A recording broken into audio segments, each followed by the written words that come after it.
Hello friends, ఈరోజు మనం వాట్సాప్లోని ఒక కొత్త ఫీచర్ని చూద్దాం. చాలా ఇంట్రెస్టింగ్గా ఉంటుంది. ఇదేంటంటే మన చాటింగ్ని, మన మెసేజెస్ని అన్నిటినీ ఏంటంటే మనం ఇంకొక నెంబర్కి పంపించుకుని దాన్ని సేవ్ చేసి పెట్టుకోవచ్చు అనమాట. అంటే మనం రెగ్యులర్గా యూజ్ చేసేది కాకుండా వేరే మొబైల్లో మనం వేరే నెంబర్కి పంపించి దీన్ని దాచుకోవచ్చు. అది ఎలా అనేది ఇప్పుడు చెప్తాను. ఫస్ట్ వాట్సాప్ ఓపెన్ చేయండి. వాట్సాప్ ఓపెన్ చేసిన తర్వాత ఇక్కడ పైన 3 డాట్స్ ఉన్నాయి కదా, ఈ 3 డాట్స్ అనేటివి మీరు ఓపెన్ చేయండి. సెట్టింగ్స్ ఓపెన్ చేయండి. తర్వాత కిందకు వస్తే ఇక్కడ చాట్స్ ఉంది కదా, దాన్ని ఓపెన్ చేయండి. తర్వాత ఒక్కరో కిందకు వచ్చామంటే ఇక్కడ చాట్ హిస్టరీ అని ఉందా, దాని మీద క్లిక్ చేయండి. ఇక్కడ క్లిక్ చేసిన తర్వాత ఎక్స్పర్ట్ చాట్ ఉంది కదా, దీని మీద క్లిక్ చేయండి. ఇక్కడికి వచ్చింది కదా.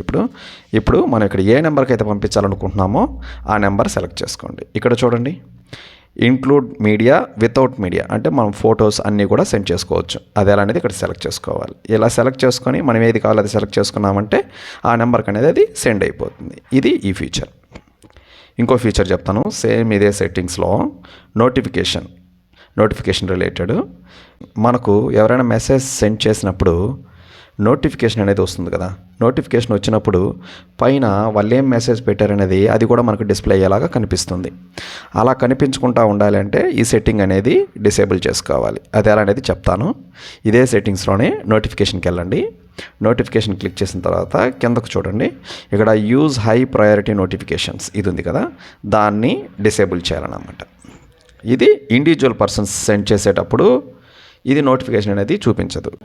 సేమ్ ఇది ఎలాగనే గ్రూప్స్ కూడా చేసుకోవచ్చు. కింద చూడండి, సేమ్ అదే setting, use high priority notification, దీన్ని ఇక్కడ డిసేబుల్ చేయాలి. ఇదన్నమాట. చూసారా, బాగా నచ్చింది కదా. ఇంకొక సీక్రెట్ చెప్తాను మీకు.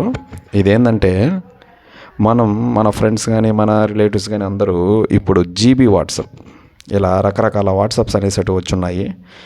మీరు అలాంటి యాప్స్ యూజ్ చేయడం కన్నా కానీ ఏదైతే అప్రూవ్డ్ అంటే వాట్సాప్ వాళ్ళు ఏదైతే రిలీజ్ చేశారో అది మాత్రమే యూజ్ చేయండి. వేరే వాట్సాప్స్ యూజ్ చేస్తున్నారు అంటే అది ఏం జరుగుతుందంటే మనం ఇచ్చే పర్మిషన్స్ కానీ అదేవిధంగానే మనం యూజ్ చేసే నంబర్స్, డీటెయిల్స్, మన మీడియా అన్నీ వాళ్ళు హ్యాక్ చేయడానికి ఆస్కారం ఉంటుందన్నమాట. అలా చేయడానికి మీరే ఆస్కారాన్ని ఇవ్వద్దు.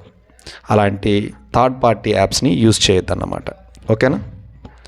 థ్యాంక్ యూ అండి. ఈ వీడియో నచ్చిందంటే లైక్ చేయండి, షేర్ చేయండి, అదేవిధంగానే మీ ఫ్రెండ్స్కి కూడా చెప్పండి.